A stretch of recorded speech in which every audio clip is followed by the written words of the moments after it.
Good afternoon. As our final session for today, we will be learning about displacement in disasters. Please remember to choose an interpretation channel, which can be accessed via the button found at the bottom of the screen. As well, please remember that you have access to the chat and Q&A, and we welcome your comments and questions. I would like to introduce Cristina Balata, Senior Regional Migration Officer for the IFRC. She will begin our next and final session for the day. Since January 2019, she has been supporting the migration team of IFRC America's regional office as a staff on loan from the Italian Red Cross as Senior Regional Migration Officer. Welcome, Cristina. Muchísimas gracias, Daniel, por la introducción y buenas tardes con todos y con todas. Voy a compartir con ustedes mi pantalla. Ok. Y es un gusto poder estar aquí con ustedes hoy, introducir esta sesión muy importante en migración y desplazamiento. Y antes de todo, junto con el equipo, hemos dividido la sesión en 3 bloques específicos y diferentes. Una primera parte introductoria, donde abarcaremos algunos términos, algunas definiciones importantes para entrar en este tema, y algunos datos sobre los números de desplazados internos de 2019 a 2020 y también un poco ver cuál es nuestro mandato y nuestro posicionamiento en respuesta para la protección de personas migrantes y desplazadas en estos tipos de eventos. El segundo bloque será liderado por mis colegas Santiago Luengo, que es el Operation Manager de la célula de migración, y Evelyn Vallejo, que es la oficial senior de protección, género e inclusión, y ellos entrarán en vivo de la sesión viendo un poco cómo nos preparamos para este tipo de respuestas. Y por último, tendremos un panel de discusión que es liderado por José Félix Rodríguez, que es el coordinador para la Federación de Migración, Inclusión Social, Protección y No Violencia.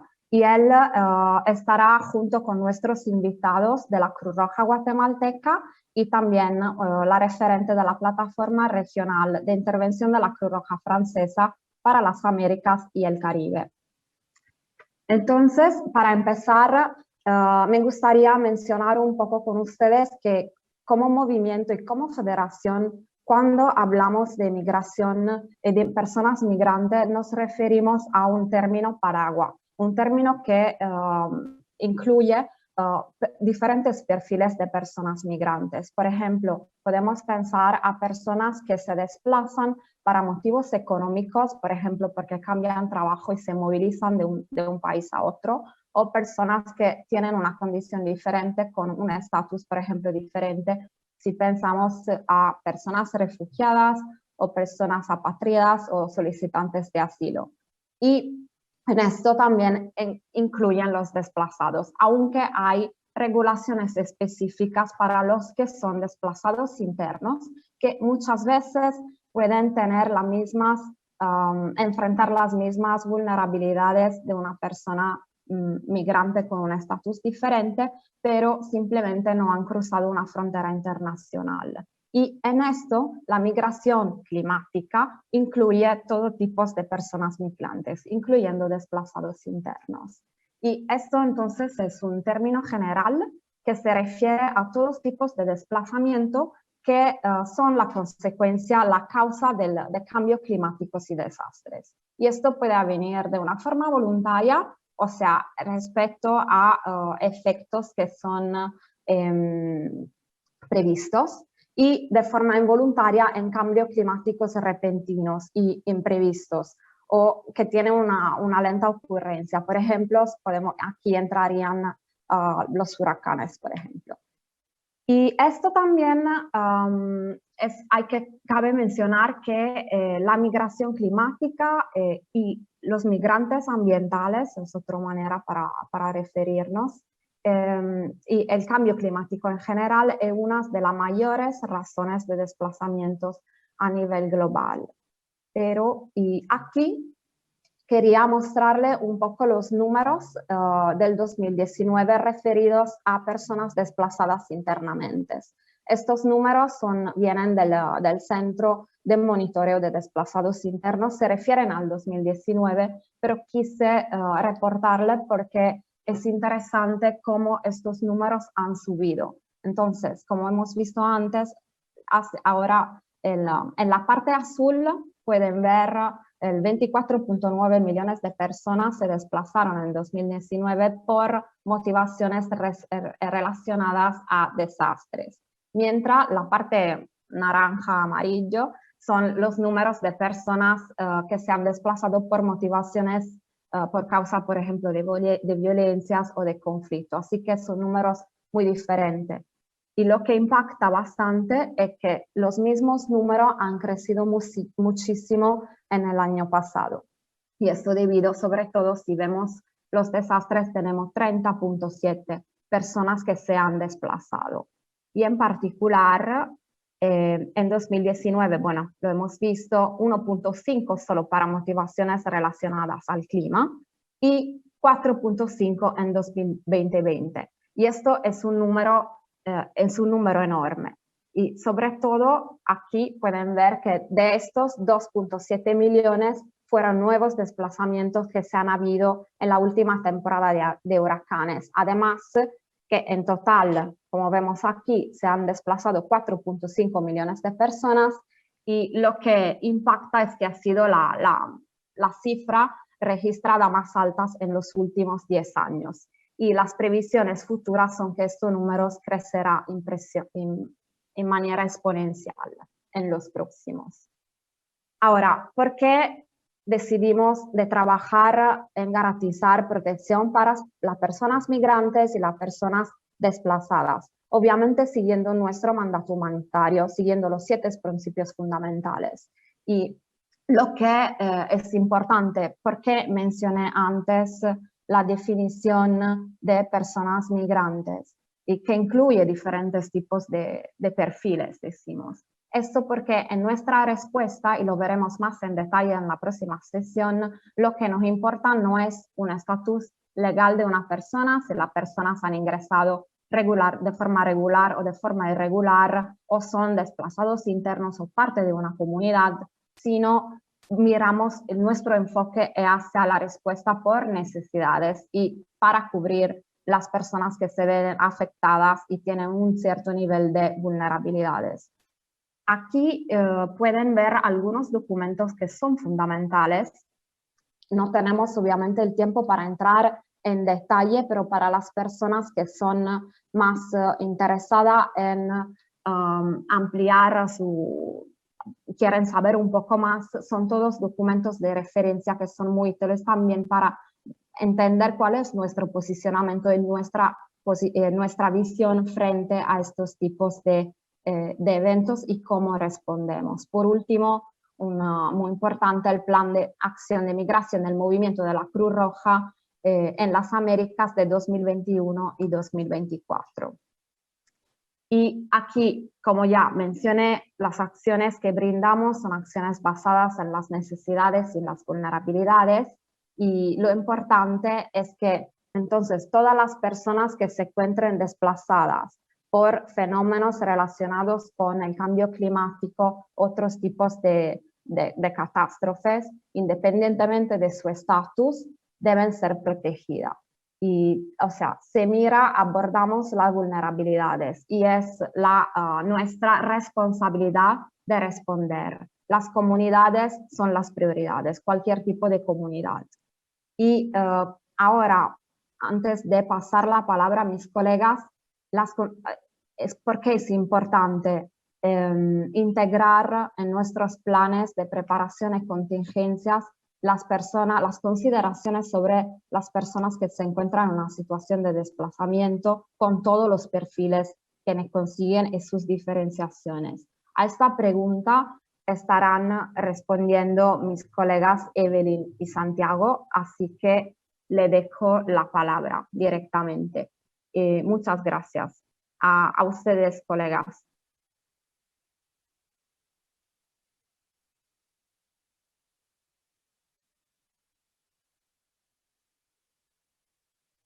Muchas gracias, Cristina, por por estas cifras y estos datos que nos compartiste. Mi compañera Evelyn estará apoyándonos en presentar la diapositiva que vamos a usar en la siguiente fase de la sesión, en la cual, bueno, vamos a abordar un poco lo que es los análisis de riesgos y los escenarios que tenemos cuando estamos hablando de migración y desplazamiento, ¿no? Si me apoyas, Evelyn, con...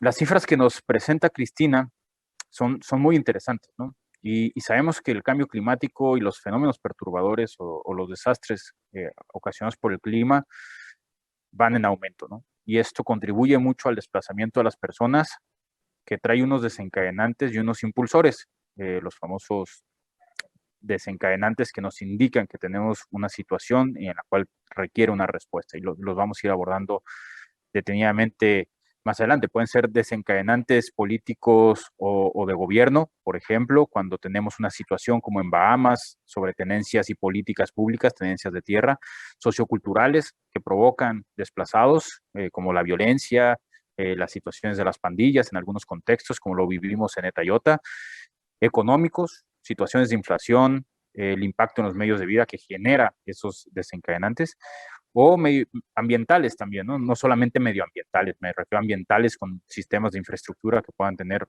unas situaciones particulares. Y esto también es que tenemos comunidades que se ven desplazadas porque también tienen una menor resiliencia, ¿no? Las personas se desplazan porque hay una necesidad de encontrar un lugar donde estar y sentirse seguros. Como decía Cristina, los desplazamientos van a ser exponenciales también a raíz de los fenómenos que tienen relación con el clima. Y esto es muy importante estarlo mencionando y estarlo reflexionando en el proceso. Para muchas personas, el desplazarse no es algo que sea lineal, que sea algo que vaya a llevar una cuestión ordinaria. Implica un proceso de transición, y lo vemos porque hay que encontrar soluciones, y ellos mismos tienen que encontrar soluciones, y sus procesos de adaptarse a estos desplazamientos tienen un impacto en su vida personal, familiar, que después desencadena otras situaciones. Más adelante vamos a ver estas situaciones. Evelyn, ¿me apoyas con el siguiente? ¿Qué es el desplazamiento? ¿No? Y el desplazamiento es cuando las personas se ven forzadas u obligadas a dejar su hogar, su lugar de residencia. Y podemos ver desplazados porque hay que evacuar, porque es necesario irse a otro sitio, desplazamientos internos por conflictos, por temas de que hay un riesgo en la comunidad y se tienen que ir a otra zona del país, pero se van a quedar permanentemente en otra zona del país. Migración o transfronterizos, o personas que ya fueron desplazadas una vez y vuelven a ser desplazadas, ¿no? Más adelante vamos a tocar esta parte de desplazamientos secundarios. Todo eso tiene soluciones, y pueden ser que las personas regresen a su vivienda, tengan una integración local y social, o tengan que realocarse o reasentarse en otras situaciones, ¿no? Y que estos eventos que obligan a las personas a salir de su hogar o su lugar habitual de residencia, posteriormente tengan unas soluciones que nosotros ya podamos tener preidentificadas también como parte de este ejercicio. La que sigue, Evelyn, por favor. Las formas de desplazamiento varían de acuerdo a los contextos en los que estemos trabajando. Puede ser un desplazamiento agudo en el cual las personas tienen que salir repentinamente de su sitio, de su vivienda. Puede ser una inundación repentina, por ejemplo, un deslizamiento de ladera por acumulación de lluvias, o la ventaja que tenemos con los huracanes es que podemos predecir que va a haber un desplazamiento de ciertas comunidades por un impacto que va a haber. Desplazamientos secundarios, en el cual lo vivimos en Honduras, cuando tuvimos el impacto de ETA y posteriormente de Iota. Había gente que ya estaba en una zona, que se sentía segura en esta zona, pero al tener nuevas inundaciones por la cantidad de lluvias, tuvo que desplazarse nuevamente. Desplazamientos cíclicos, que son estas zonas inundables recurrentes, en el cual se desplazan todos los meses, por ejemplo, 2019, en octubre del 2019 se tienen que mover porque se inundaron, pero otra vez en octubre del 2020 y seguramente en octubre del 2021 se tengan que volver a desplazar. Desplazamientos estables, cuando tenemos ya las comunidades que están asentadas por largos periodos de tiempo y están esperando a que pase la crisis. Y puede ser, a lo mejor, cuando hubo un huracán, destruyó completamente una zona, una comunidad, y en lo que se recupera esto, pues posiblemente tengamos personas durante un año en un campamento desplazados o en alguna comunidad de acogida desplazados y tengamos que dar respuestas. O el desplazamiento prolongado, cuando las personas ya se van por un largo periodo de tiempo, varios años o décadas, y que no encuentran una solución duradera a donde se encuentran. La que sigue, Evelyn, por favor. ¿Cuáles son esos impactos que tenemos que tener nosotros en vías de prepararnos a los huracanes? Que hay desplazamientos transfronterizos, ¿no? Que ponen en riesgo a las personas porque muchas de ellas quedan fuera del alcance de estos mecanismos de apoyo y de asistencia locales. Y es cuando estamos de un país a otro país. A lo mejor lo vivimos en Honduras, cuando estas caravanas que se forman, que llegan a Guatemala, pero en Honduras, a lo mejor en el Valle de Sula, en San Pedro Sula, se está dando una respuesta a una comunidad que estaba ahí y estas personas que se desplazan pierden esos mecanismos de apoyo que se le puedan dar. Los derechos legales que tienen las personas desplazadas, básicamente por la manera en que tengan acceso a los servicios que se les puedan dar. Muchos pierden su documentación, muchos cuando se están desplazando por X y motivos pierden estas identificaciones y no pueden lograr acceder a todos los servicios por las restricciones que hay legales en algunos sitios.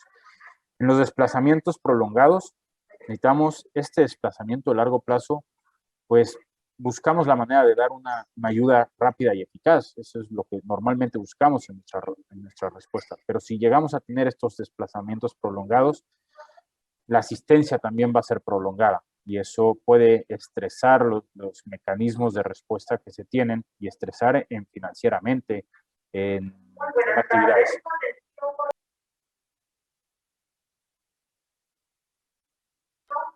Perdón, es que estoy en un aeropuerto. Los desplazamientos cíclicos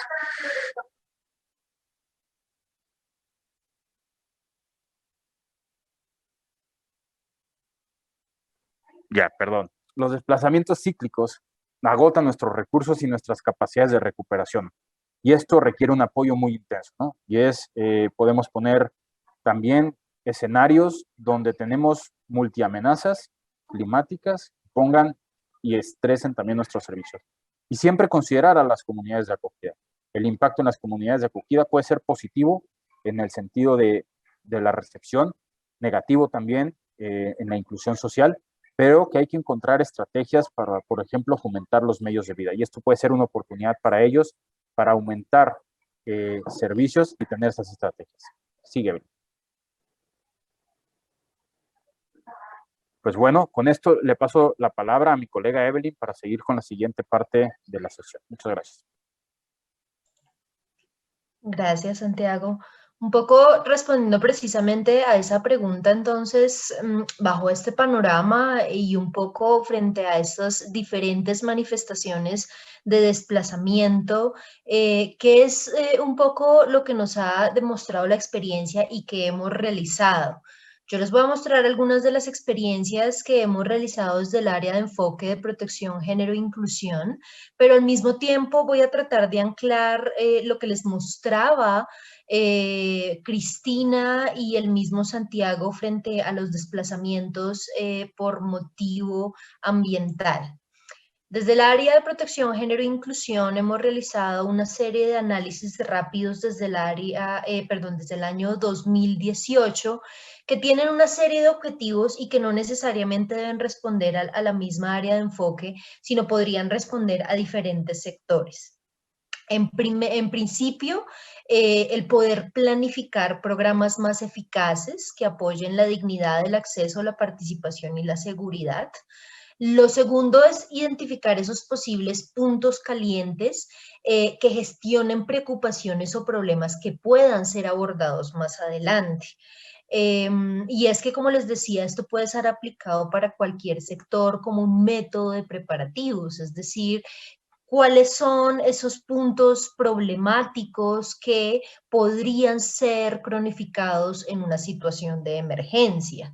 Por otro lado, identificar las asociaciones, las estructuras locales eficaces y de repente otros mecanismos locales que están siendo utilizados por las comunidades y que deberían integrarse no solamente en la respuesta, pero también en los preparativos, e identificar de manera temprana los riesgos que pueden incrementarse durante una emergencia. Les voy a mostrar aquí 3 ejemplos. Por ejemplo, tenemos este reporte que se lanzó en el año 2018 sobre la relación entre niñez, migración y violencia basada en género, en particular violencia sexual. ¿Qué identificamos y qué relación tiene que ver con las emergencias? Lo primero que identificamos es que las necesidades y los riesgos son diferentes para niños y niñas que emigran sin compañía, es decir, que hay una relación directa entre, como les decía Cristina, ese enfoque de necesidades que tenemos, sea que el niño y la niña emigre con un padre o una madre cuidador a que no lo haga, y que es necesario realizar análisis profundos para comprender mejor sus necesidades específicas y únicas y responder de manera consona. El segundo hallazgo que tuvimos es que el análisis de riesgos pasa porque la niñez pueda ser identificada. A veces en estos flujos migratorios, pero también de desplazamiento interno, lo que vemos es que las poblaciones en mayor situación de vulnerabilidad no es identificada más que todo porque el personal que se encuentra en el territorio no cuenta con la capacidad para hacerlo. Me explico.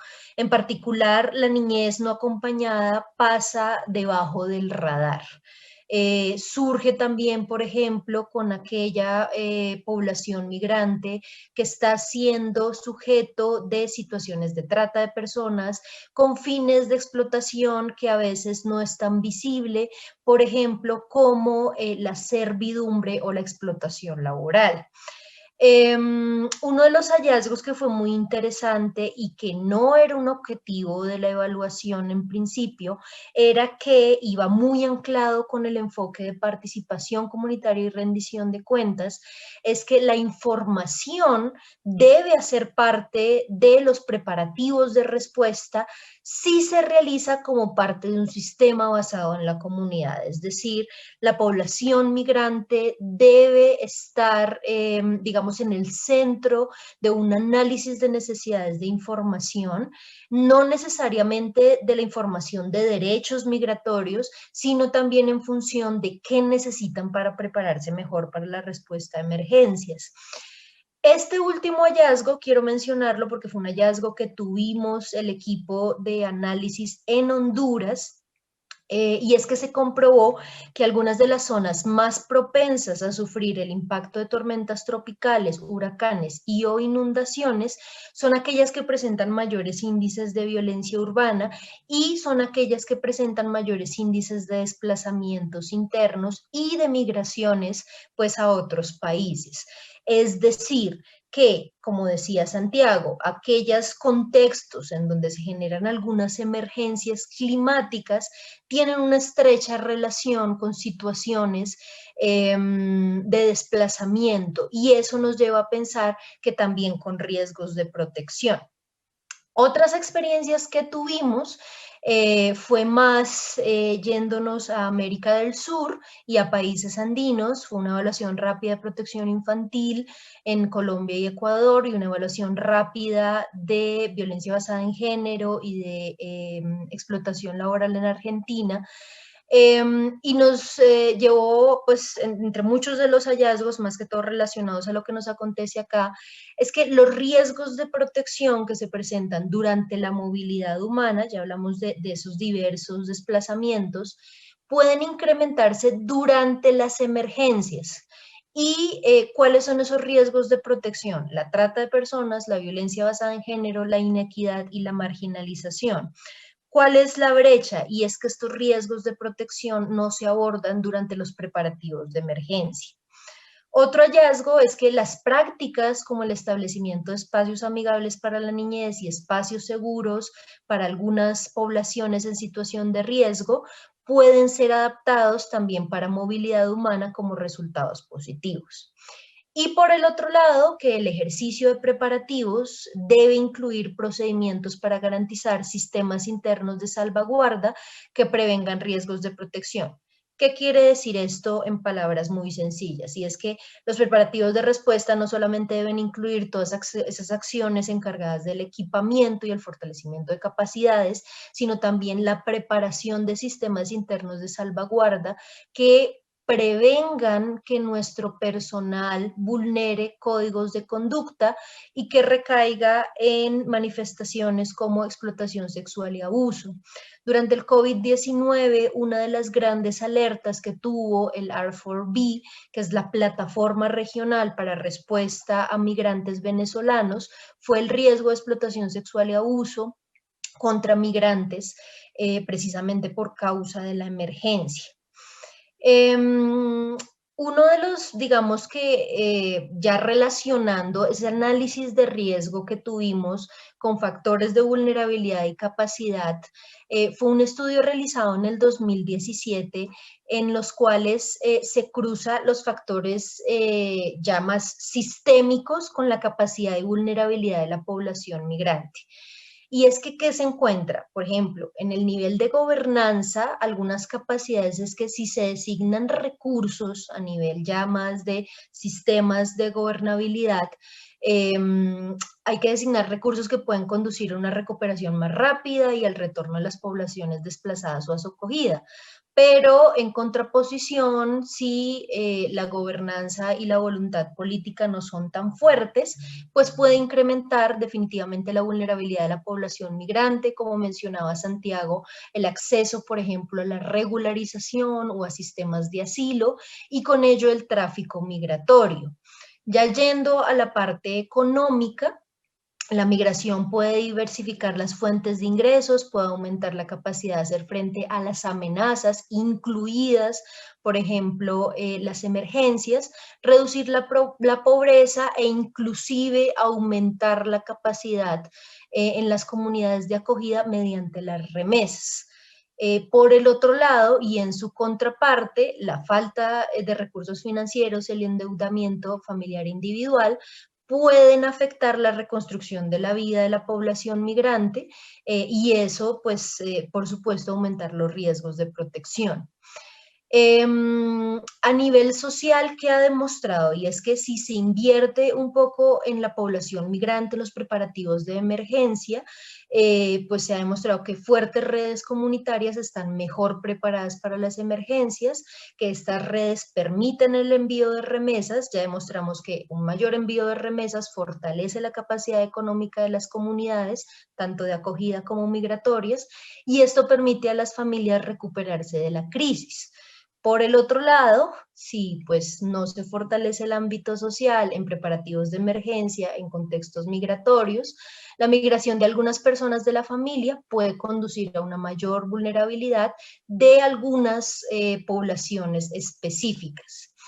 Este análisis y este estudio, que podemos compartirles el link en el chat, también manifiesta a nivel cultural, es decir, los sistemas comunitarios deben tener un ejercicio de preparativos también a nivel cultural, y es que manifiestan que si invertimos en la capacidad, la buena salud, las actitudes culturales hacia hacia ciertos géneros, sistemas de creencias religiosas y conocimientos tradicionales, esto puede ayudar a la diversificación de ingresos o facilitar la adaptación y mayores probabilidades de diversificación de desplazamiento o migración. Por el otro lado, si no se invierte en un ejercicio de preparativos también enfocado hacia el ámbito cultural, pues pertenecer a un grupo marginalizado puede aumentar que algunas amenazas o algunas emergencias reduzcan las opciones de supervivencia y sobre todo de recuperación de las comunidades. En realidad es un estudio muy interesante de cómo algunas emergencias pueden tener una relación directa en las capacidades y vulnerabilidades de la movilidad humana. Para finalizar, algunas recomendaciones desde el ejercicio de preparativos para huracanes. Específicamente, cuando se está haciendo el análisis de riesgos, pues consideramos para quienes trabajan en emergencias, análisis de amenazas y análisis de vulnerabilidades.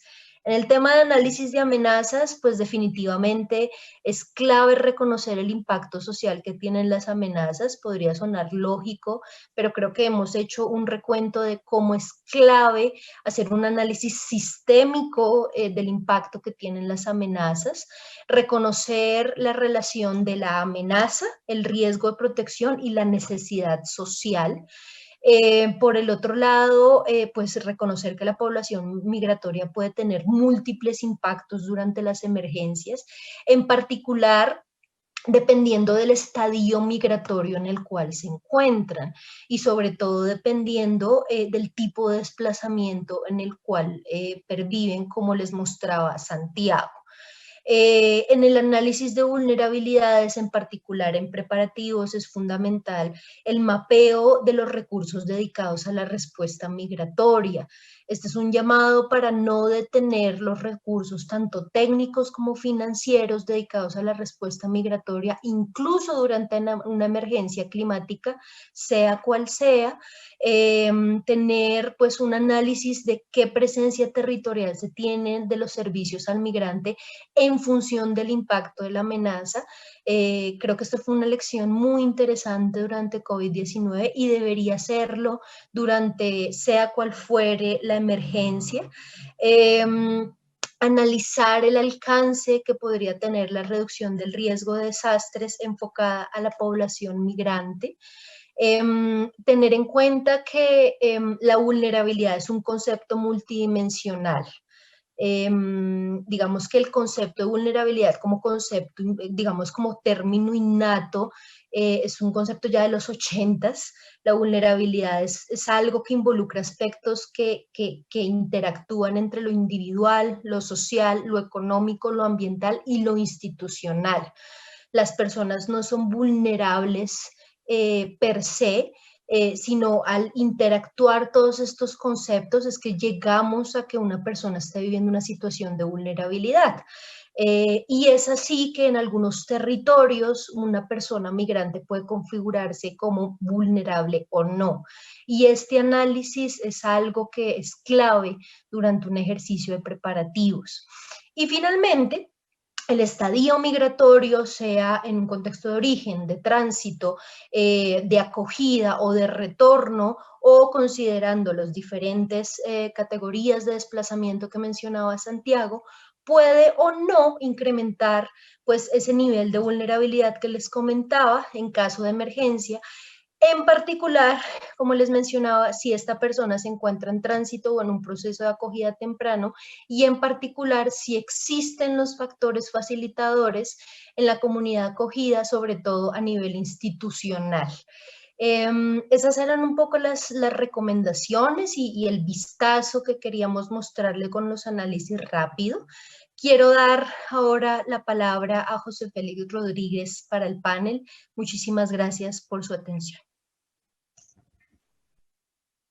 Muchísimas gracias, Evelyn, Santiago y Cristina, por ponernos en contexto cada uno de los elementos del mandato de la Cruz Roja, pero también sobre las necesidades que tenemos que poner atención frente a la situación de desastre de cara a los desplazamientos y la migración. Pero todo esto necesita ponerse en algún contexto, ¿no? Y nos gustaría traer en este panel la experiencia de dos personas desde el terreno y desde la academia que combinan estos dos sectores para poder ir ilustrándonos más. Parte de nuestro panel es Marie-Hélène Host, quien es jurista y formadora especializada en migración y desplazamiento y es la directora adjunta de desastres de la Cruz Roja Francesa en la Plataforma Regional de Intervención para las Américas TIRAC, y a Héctor López, quien es el coordinador de migración y punto focal de restablecimiento de contactos entre familiares de la Cruz Roja Guatemalteca.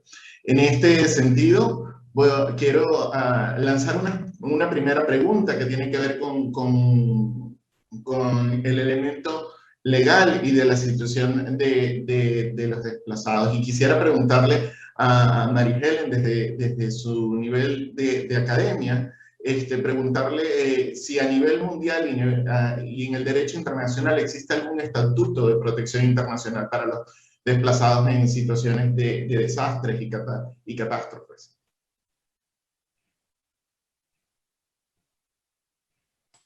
María Helen. Yes, thank you for the introduction, Jose, and good morning to good afternoon to everybody. Sorry.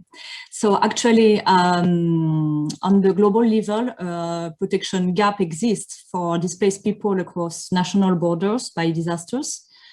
This protection gap arises from the fact that international law does not confer a general right of entry for admission into a foreign country.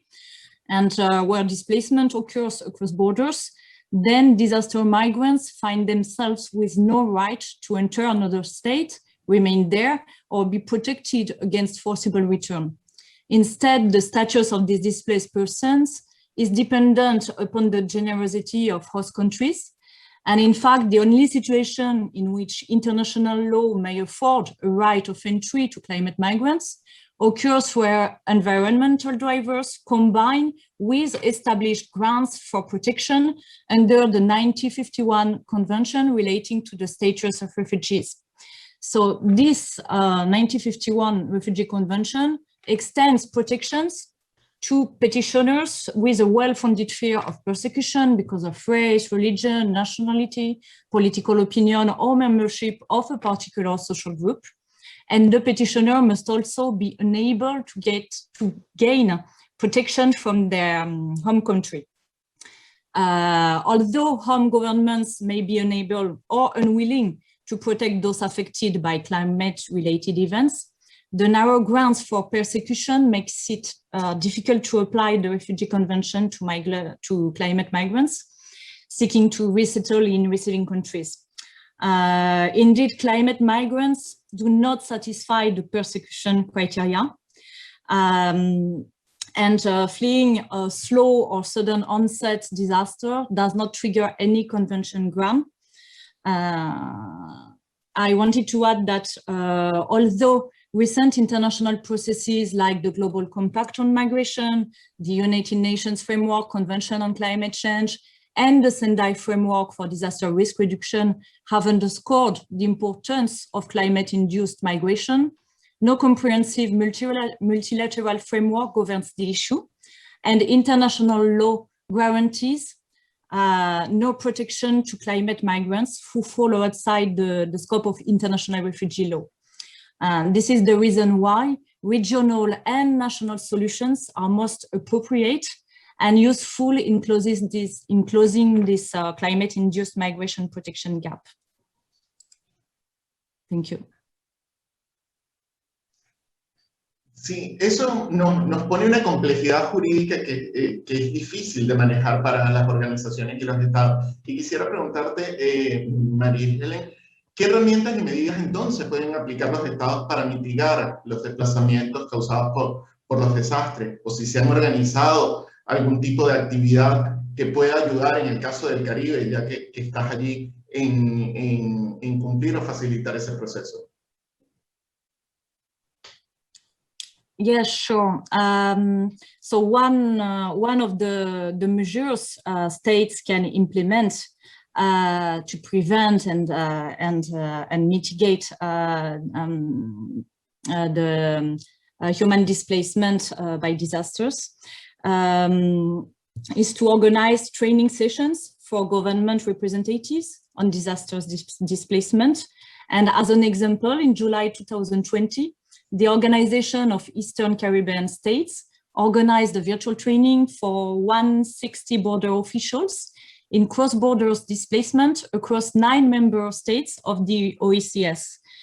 So the topics for the training examined existing concepts and frameworks, migration issues, and support in displacement situations in an effort to meet the capacity building needs of border officials in addressing potential displacement situations, especially during the 2020 Atlantic hurricane season and beyond. And the participants are from immigration, police, customs, national defense forces, Coast Guard and Marine Police across the 9 OECS member states aim to achieve the following: enhance understanding on issues related to environmental migration and disaster displacement in the Caribbean, maximize the capacity of border management systems to process the arrival of displaced persons, and improve mechanisms for the collection of data in receiving countries, and explore border officials' response mechanisms or country protocols to address the needs of displaced persons. Muchísimas gracias, María Helen. Ahora quiero pasar a mi colega Héctor López desde la visión de Guatemala, que recientemente gestionó lo que fue la tormenta de los huracanes Eta y Ota. Quisiera preguntarles desde el enfoque de la Cruz Roja guatemalteca, en el marco de la respuesta a Eta y Ota, ¿qué acciones realizó para incluir a los migrantes y desplazados durante la respuesta o durante la preparación también, si la hubo, o inclusive ahora en los procesos de recuperación? ¿Cuál ha sido la experiencia de la Cruz Roja guatemalteca? Buenas tardes, gracias por la palabra. Bueno, en realidad es un aspecto complejo, sobre todo tratándose de esta zona de afectación del año pasado, en noviembre de 2020. Lo primero que nosotros hemos realizado es básicamente un reconocimiento de las zonas afectadas para tener una subdivisión de las tareas y las acciones que podríamos haber implementado y que de hecho se hicieron. Más adelante hablaré de ello. Pero que comprende, en realidad fue una situación circunstancial porque nosotros nos encontramos en el área por otras actividades comunitarias y pues tocó.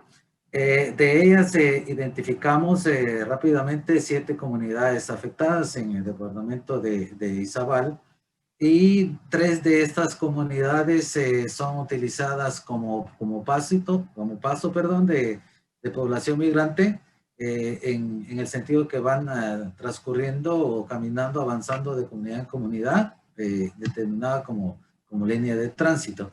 Y 4 comunidades de estas contienen cierta información que fuimos obteniendo a través de la organización comunitaria de base de cada una de ellas, y que se conforma por 4 comunidades que están conviviendo, aceptaron desde hace algún tiempo personas desplazadas provenientes de Honduras. Este fue básicamente el primer paso. El segundo paso fue la identificación y análisis de las necesidades como primer respondiente con nuestros equipos en el sector.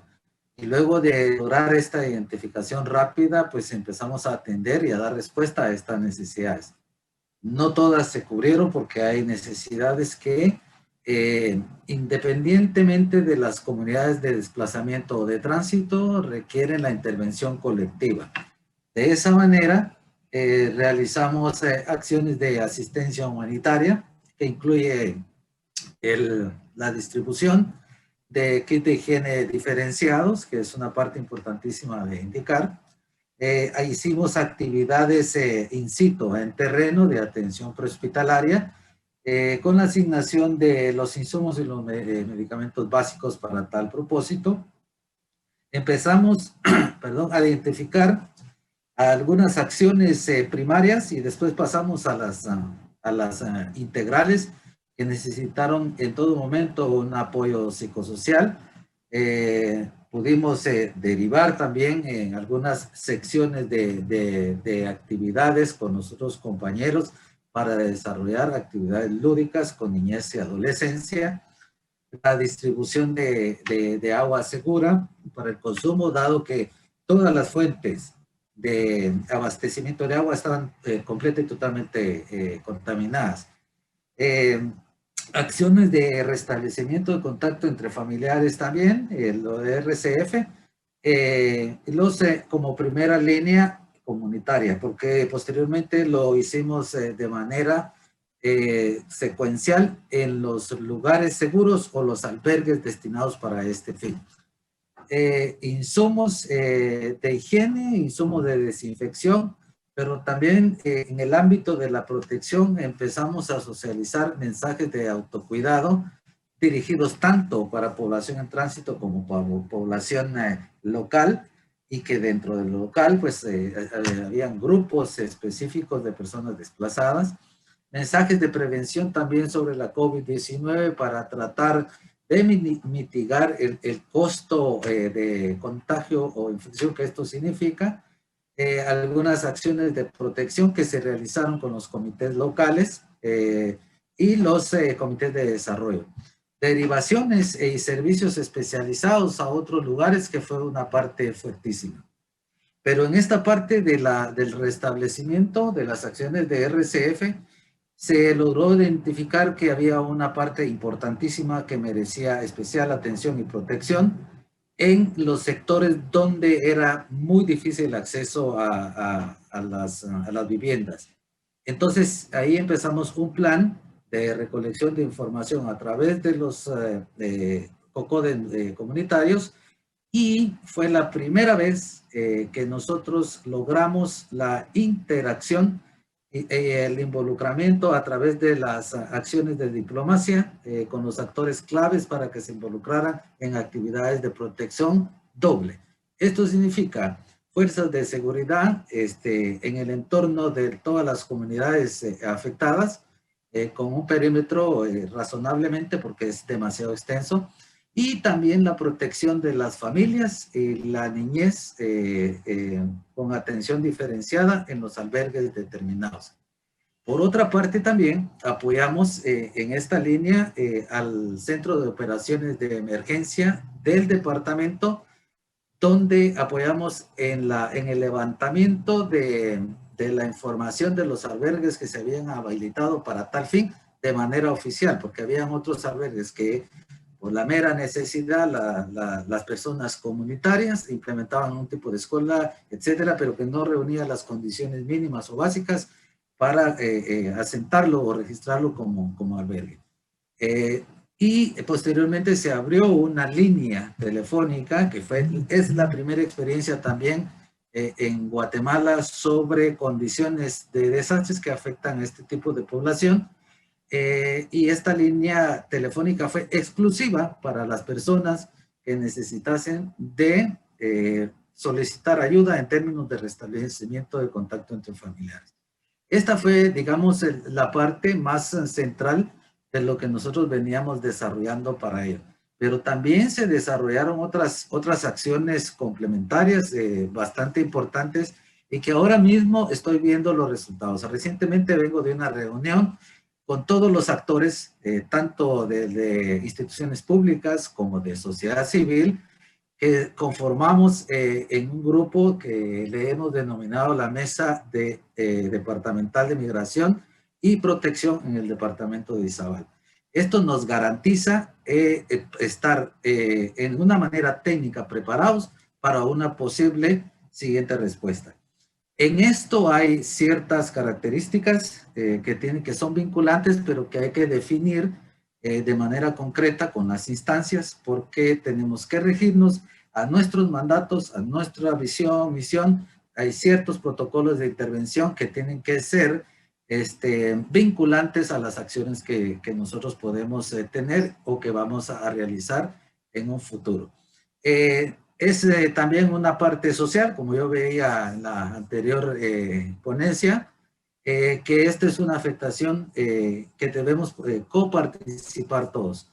No es una función exclusiva de una instancia departamental, y otro de que también tenemos mandatos que no son electivos. Eso es lo que les explicaba en esta mañana, donde debemos dar respuesta. Sobre todo hicimos un censo rápido y una encuesta donde niñez, adolescencia y mujeres es el mayor rango de protección, que debemos poner un enfoque especial para las actividades de protección.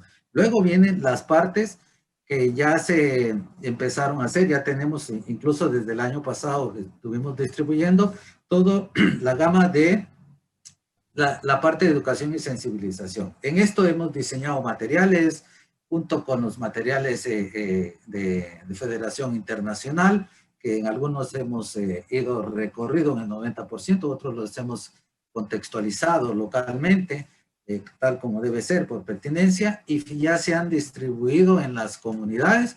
Estamos ahora como referentes para el proceso de sensibilización y protección en el oriente de Guatemala. Esto significa que hay un nivel de posicionamiento, pero sobre todo hemos logrado que las instancias estén coparticipando de manera efectiva en estas demandas, en estas necesidades.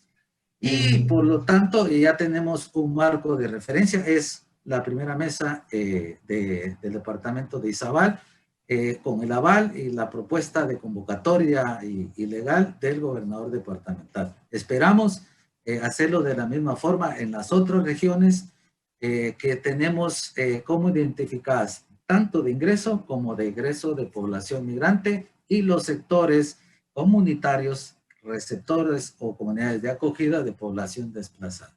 Gracias. Muchísimas gracias, Héctor. Entonces, ahí has logrado resumir también unas actividades que van hacia la prevención, ¿no?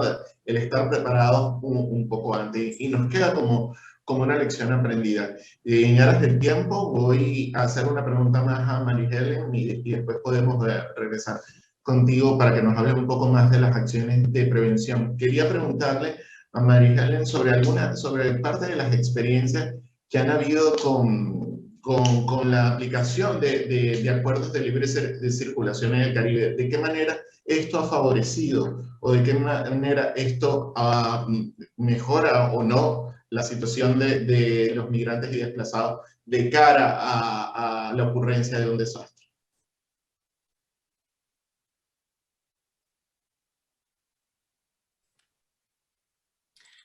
Yes, during the 2017 Atlantic hurricane season, the CARICOM and the OECS free movement agreements firstly provided disaster-displaced persons a right of entry in other islands. For instance, after Hurricane Maria, Trinidad and Tobago used the 6 months visa-free stay provision to shelter displaced Dominicans. The Antigua, St. Vincent, Grenada, and St. Lucia governments welcomed Dominicans making use of this OECS free movement agreement. Secondly, this agreement supported the waiver of travel documents requirements where documents had been lost or damaged. For example, immigration officials admitted Dominicans in some cases without the national identification documents, including passports, that are typically required. Government officials used other forms of identification, including appearance, accent, family networks, while prioritizing 100% admission of arriving Dominican nationals and speed of registration and entry. Thirdly, the agreements granted indefinite stays to some disaster-displaced persons, facilitating permanent resettlement. Actually, the OECS free movement agreement provides every OECS national the right to an indefinite stay in other OECS territories, which allow disaster-displaced OECS nationals to legally resettle. And finally, these agreements eased access to foreign labor markets through a mutual recognition of skills scheme and a waiver of work permits requirements. So, for example, some displaced CARICOM nationals were able to secure work in other CARICOM islands using CARICOM work scheme for skilled nationals. And OECS automatically grants the right to work to OECS nationals in any OECS territory, allowing displaced OECS nationals to seek work in other islands. So these free movement agreements increase regular migration pathways for climate migrants, enhance economic resilience, and can bypass the political hurdles of creating an international legal status for climate migrants. Over. Muchísimas gracias. Nos vamos acercándose al final. Hay algunas preguntas que vamos a ir respondiendo por chat y otras que vamos a tomar la palabra.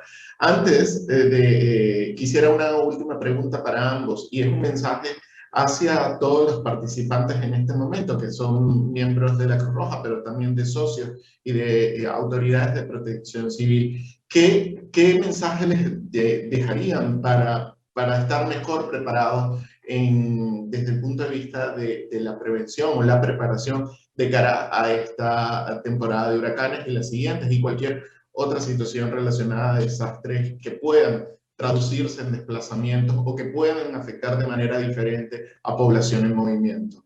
Quisiera darte la palabra a ti, María Helen, y volver de regreso inmediatamente con Héctor.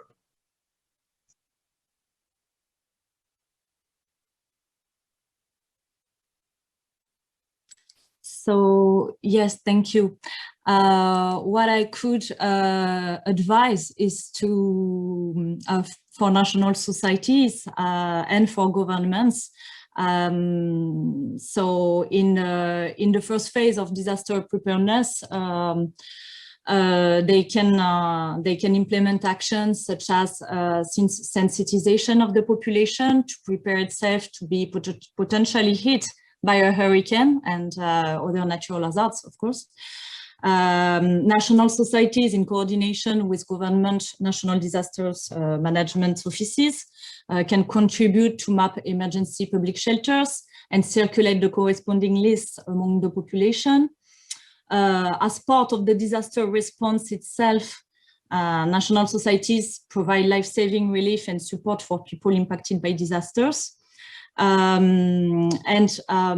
As it is difficult to determine accurate numbers of people who are displaced by disasters, national societies together with NDMOs can support effectively on data collection figures disaggregated by age, sex, and location, and gathering information on vulnerable groups in order to tailor specific response to meet their needs. And also for those displaced persons who lost touch with family members during displacement, national societies can refer to the ICRC to try to restore family links. And of course, national societies and the national disaster management offices can contribute to support people evacuated to neighboring countries, making the link with national societies and NDMO of the receiving territories to provide them with the maximum of information on the evacuees. I don't want to speak too much, so I pass the floor to Héctor, maybe. Héctor, tu mensaje también un poco se habla.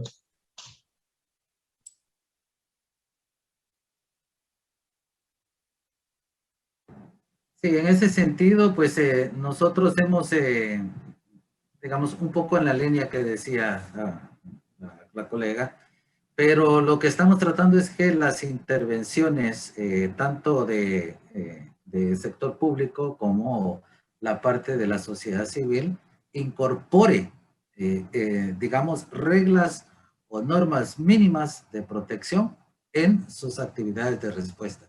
Este sería como el hit que deseamos alcanzar, o como la lotería guatemalteca en este sentido.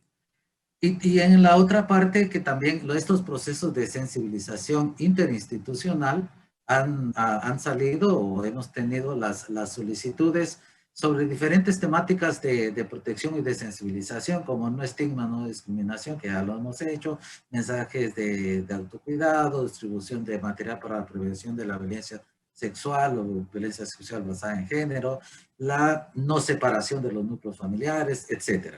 Esto estamos desarrollando un plan para poder dar sensibilización a través de talleres o formaciones a todas las actores claves que intervienen en las respuestas ante desastres.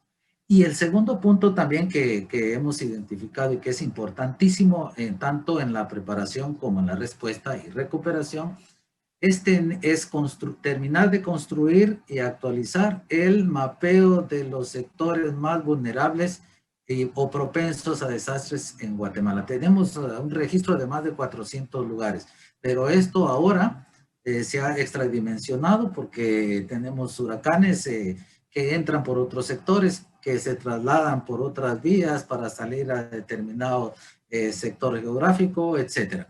Entonces, esto también hay que incorporarlo en los planes institucionales y de organizaciones en la respuesta. Esto es básico. E incorporar los servicios diferenciados, las atenciones seguras, la acción sin daño, para que podamos tener éxito en las intervenciones y de esa manera poder valorar el impacto. Gracias. Muchísimas gracias. Hay preguntas también en el chat que creo que tienen contenido interesante, ¿no? Para los panelistas. Y había una pregunta que decía, ¿cómo tenemos que actuar en caso de desplazamiento por motivos políticos y económicos? Ahí quisiera yo tomar un momento la palabra. Desde el movimiento de la Cruz Roja no hacemos distinción sobre las causas que motivaron el desplazamiento, ¿no? Sino que actuando bajo los principios fundamentales, especialmente de neutralidad e imparcialidad, accedemos y brindamos ayuda humanitaria a las personas de acuerdo a su situación de vulnerabilidad, y eso un poco lo han dejado de manifiesto parte de los participantes.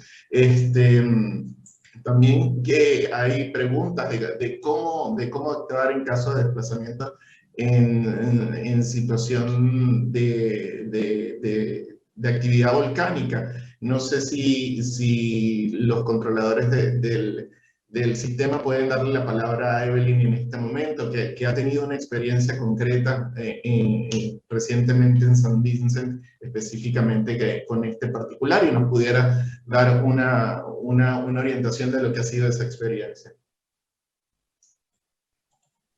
Gracias, José Félix. Sí, es una pregunta muy interesante por dos razones. Lo primero es que es una amenaza previamente identificada y que a veces puede tener unas tendencias históricas. En San Vincent, en particular, la Soufrière pues tenía una periodicidad muy lejana, si bien pues ya tenía unas tendencias y podría haber una predictibilidad. Eso por un lado, frente a la amenaza particular. Pero por el otro lado, el país tenía unas tendencias de desplazamiento migratorio muy particular, a diferencia de otros países como podría ser, por ejemplo, Centroamérica, con Honduras o con Nicaragua, o por el otro lado Venezuela. En San Vincent las tendencias, por ejemplo, migratorias, se debían más que todo a un ejercicio laboral e inclusive más entre islas. Así que digamos que lo primero que es clave identificar, y es que en ningún plan de contingencia, bajo ninguna amenaza, quede por fuera ese análisis de tendencias migratorias. Y eso es un poco la lección aprendida que nos quedó y que analizábamos dentro del grupo de protección interagencial que tuvimos con la respuesta a la Soufrière. ¿Por qué? Porque cuando empezamos a responder a las consecuencias del volcán, nos dimos cuenta que en particular quienes se desplazan en San Vincent son más que todo hombres en su edad productiva, 30 años, pero también niñez no acompañada de los 12 a los 17 años. Y eso ya de por sí genera unos riesgos de protección, como yo les mostraba. Existen muchas brechas en los sistemas de información, inmediatamente se generaron unos desplazamientos, como decía Santiago, agudos, pero más que todo de hombres y de niños, adolescentes, lo que generó en los albergues que muchas niñas y mujeres quedaran solas, y con ello muchísimas situaciones de violencia basada en género. Entonces, como no se había realizado un análisis de flujos migratorios como elemento de los preparativos de emergencia al volcán, pues se generó un efecto cascada y un bola de nieve que ahora va a afectar la recuperación. ¿En qué sentido? Uno, pues las mujeres y las niñas están en una situación en la que tienen que hacer un doble rol, tanto de producción como de cuidado de las personas menores. Y dos, por el otro lado ahora, y qué bueno que lo mencionó Georgette Salazar, hay que incrementar los servicios de restablecimiento de contactos familiares en el tema de reunificación. Entonces, ha sido muy interesante aprender. Veo que Héctor tiene la mano levantada. Yo creo que también Volcán del Fuego generó una cantidad de lecciones aprendidas. Por eso cuando pusieron la pregunta de vulcanismo, yo dije Volcán del Fuego. Y bueno, también mencionar, para finalizar la respuesta, que tenemos una respuesta de protección, género e inclusión en la SUFRIER. Esto que acabo de mencionar salió desde el grupo de protección, no de PGI, pero seguro tenemos muchas más lecciones aprendidas. La sugerencia puntual también es dónde se ubica la amenaza, es decir, la amenaza se encuentra cercana a una frontera, cerca a la amenaza hay un flujo transnacional, o es un flujo de desplazamiento interno, o es un flujo mixto, o hay una comunidad de acogida. Creo que eso nos podría dar muchas pistas, y sobre todo al lado de la amenaza volcánica, cuál es la capacidad de respuesta institucional, tanto de Cruz Roja como de otras entidades. Creo que sería interesante mirarlo. Eso sería nada más. Cambio. Gracias. Creo que Héctor quería agregar algo sobre este particular, si no me equivoco. Sí, gracias, José Félix. Solo un poquito para ampliar la parte de Georgette Salazar. Me parece muy pertinente su intervención ahí en el chat. Y es efectivo, es muy pertinente lo que ella menciona. En el caso de Cruz Roja Guatemalteca, los servicios de RCF ya están incorporados. A través del proyecto Mariposa Monarca hemos estado desarrollando ya acciones muy puntuales de RCF en la región, en el sector oriente del país, y están incluidos en los planes de la primera respuesta, que nosotros somos parte de esa primera respuesta como el equipo nacional de migración, y el RCF está incluido. Ahora, no solo para población local, también para población migrante, que es el enfoque dual que nosotros le llamamos, pero también en aquellos casos de crisis, emergencias de origen natural, o como lo son los desastres naturales, las inundaciones, las erupciones volcánicas, etc.